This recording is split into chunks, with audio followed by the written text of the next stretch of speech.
Hi friends, welcome to work shop. நம்ம சேனலுக்கு ஒரு வேளை புதுசாக வந்திருக்கீங்கன்னா மறக்காமல் வந்து சப்ஸ்கிரைப் பண்ணுங்கள் ஃப்ரெண்ட்ஸ். இப்போ நம்ம பார்க்குறது வந்து சாம்சங்கில் 310 லிட்ரு சில்வர் நானோன்னு சொல்லிட்டு கொஞ்சம் பெரிய சைஸ் ஃப்ரிட்ஜு. 310 320 அந்த சைஸ் இருக்கும், பெரிய சைஸ் இது. இதில் வந்து 170 கம்ப்ரஸர் இருக்குது. இது ப்ராப்ளம் என்னென்னா, நமக்கு வந்து கேஸ் இல்லை. பிஞ்செல்லாம் அதாவது கட் பண்ணி எல்லாம் செக் பண்ணியாச்சு. அது கம்ப்ரஸர் ப்ரெஷர் எல்லாம் நல்லா இருக்குது. பட் ஆனால் கேஸ் வந்து சுத்தமாக இல்லைன்றதுனால நம்ம வந்து எல்லாமே செக் பண்ண வேண்டியது இருக்கும். அதாவது ஒரு வேளை உள்ள கூலிங் காயிலும் லீக் இருக்கலாம், அந்த ட்ரெயின் டப்பாவில் வர பைப்பில் கூட லீக் இருக்கலாம். ஒரு வேளை அந்த ட்ரெயின் டப்பாவில் வர பைப்பில் மட்டும் ஃபங்கஸ் ஓவராக சேர்ந்து லீக்கேஜ் இருக்குது அப்படின்னு கன்ஃபார்ம் ஆச்சுன்னா நம்ம அது மட்டும் கூட மாற்றிக்கலாம். இருந்தாலும் கூட நம்ம மொத்தம் கன்ஃபார்ம் பண்ணிவிட்டு ஒரு வேளை கூலிங் காயில் எங்கேயாவது ஆயில் அடிச்சிட்ருக்குதா இல்லை லீக்கேஜ் வந்திருக்கா அப்படின்னு ஒரு வாட்டி செக் பண்ணிவிட்டு, அதாவது மைல்டு லீக்கேஜாக இருந்தால் கூட ஆயில் வாசனை வந்துடும், இல்லைன்னா ஆயில் வந்து லைட்டாக வந்து வெளியில் வந்திருக்கும். அது நம்ம ஒரு வாட்டி செக் பண்ணிக்கிறோம். செக் பண்ணிவிட்டு எதுவுமே இல்லை அப்படின்னு கன்ஃபார்ம் ஆச்சு அப்படின்னா, அதாவது வந்து ட்ரெயின் டப்பாவில் வந்த பைப்பு ப்ளஸ் வந்து இன்னர் கண்டென்சர் வந்து டம்மி பண்ணிவிட்டு நம்ம வந்து அவுட்ரு கண்டென்சர் போடுறோம். இதுக்கு வந்து 12 ரோல் கண்டென்சரு, அதாவது 12 ரோல் கண்டென்சரு இந்த சைஸுக்கு வந்து சரியாக போயிடும். அப்புறம் ட்ரெயின் டப்பாவில் வந்து ஒரு பைப்பு வந்து நம்ம போட வேண்டியது இருக்கும். அதாவது ஆல்ரெடி அதில் இருந்த பைப்பு வந்து நம்ம டம்மி பண்ணி எடுத்துட வேண்டியது இருக்கும். ஏன்னா திருப்பி வந்து அது கன்ஃபார்ம் பண்ணாமல் நம்ம அப்படியே நம்ம ஒரு வேளை பண்ணிட்டோம் அப்படின்னா, ஒரு வேளை அங்கே இருக்கிற ஃபங்கஸ்ஸு அந்த கொஞ்சம் அது ஒரு மாதிரி போய் தின்றுருக்கு பைப்பெல்லாம், அது வந்து திருப்பியும் வந்து லீக்கேஜ் வர்றதுக்கு வந்து வாய்ப்பு அதிகமாக இருக்கும். அதனால் வந்து 1/4 பைப்பில் வந்து நம்ம ஒரு 2 ரோ வந்து சுற்றிட்டு நம்ம வந்து அந்த இடத்துல வந்து சீட்டிங் வச்சிட்டோம் அப்படின்னா, அதாவது ட்ரெயின் டப்பாவில் வந்து வேஸ்ட் வாட்டர், அந்த ட்ரெயின் வாட்டர் வந்து நமக்கு நிறையாமல் இருக்கும். ஸ்டார்டிங் பைப்பு வந்து ஓவர் ஹீட் ஆகாமல் கூட இருக்கும் அதில் வாட்டர் விழுந்துச்சு அப்படின்னா.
இதுக்கு ஃபில்ட்ரு வந்து ஆர்டினரி நம்ம மாமூலாக போடுற ஃபில்ட்ரு தான்.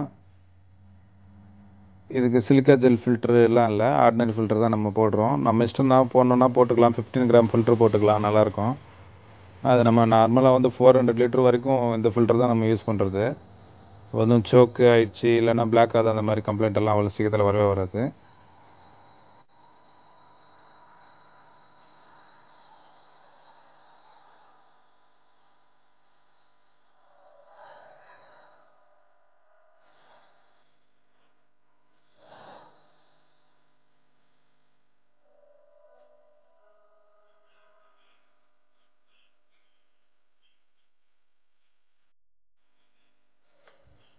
கேப்லர் வந்து சேம் அதோட கேப்லர் தான் நம்ம போடுறோம்.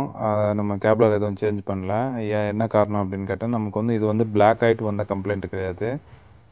ஜஸ்ட்டு லீக்கேஜு, கேஸ் இல்லை, அவ்வளோதான் தவிர மற்றபடி மீதி சர்க்குலேஷன் எல்லாம் நல்லா தான் இருக்குது. ஸோ லீக்கேஜ் மட்டும் தான் நம்ம வந்து எக்ஸ்டர்னல் போட்டுட்டு மீதெல்லாம் ரெடி பண்ணுறோம். ஸோ கேப்லர் வந்து அதே கேப்லர் தான் நம்ம போட்டு ரெடி பண்ணிடுறோம்.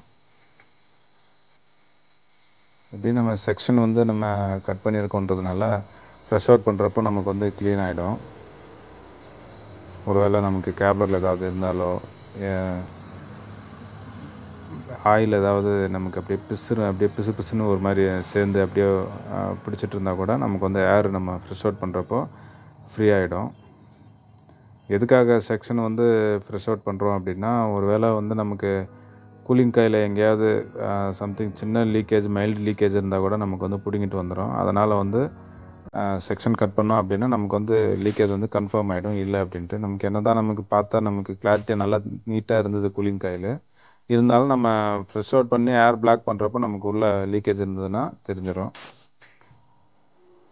அதுவும் இல்லாமல் நமக்கு வந்து கூலிங் காயில் எதனா ஆயில் இருந்தாவோ இல்லை நமக்கு கேப்லரில் ஏதாவது டஸ்ட் இருந்தாவோ க்ளீன் ஆகிடும்.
வெல்டிங் எல்லாம் இது பண்ணதுக்கப்புறம் நம்ம வந்து வேக்யூம் வந்து ஒரு 10 நிமிஷம் வைக்கிறோம். ஆர்டினரி நம்ம கம்ப்ரஸர் வேக்யூம் தான். இந்த மோட்டர் தான் கிட்டத்தட்ட நம்ம ரொம்ப வருஷமாக யூஸ் பண்ணிகிட்ருக்கோம். நல்லா ஒர்க் ஆகும் அது. இல்லை வேக்யூம் மோட்டர் இருக்குன்னா கூட நம்ம அப்படி கூட யூஸ் பண்ணிக்கலாம். இல்லை ஆர்டினரி ஒரு கம்ப்ரஸர், இதுவும் மாமூல் கம்ப்ரஸர் கிடையாது. இது வந்து ஒரு 444 ரேஞ்ச் இருக்கிற கம்ப்ரஸர். அது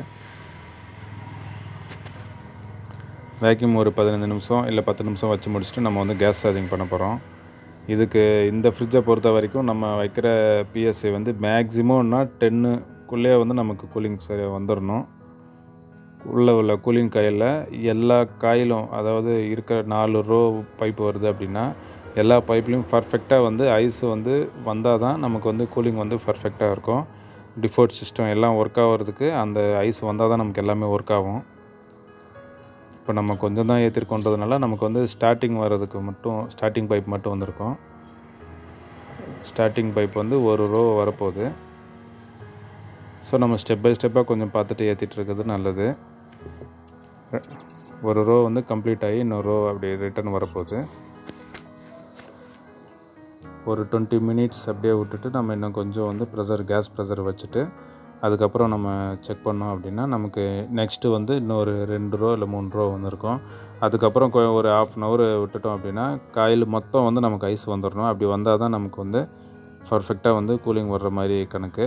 அப்போ தான் வந்து நமக்கு கீழேயும் நல்லா கூலிங் வரும், மேலே அந்த தெர்மாஸ்டாட்டருக்கும் கூலிங் கரெக்டாக வரும், நமக்கு வந்து கட் ஆஃப் ஆகும், பயோமீட்டர் ஆன் ஆகும். அப்போ தான் வந்து டிஃபோல்ட் சிஸ்டம்லாம் ஆன் ஆகும். இப்போ வந்து கிட்டத்தட்ட பாதி காயில் வரைக்கும் பர்ஃபெக்டாக வந்துருச்சு.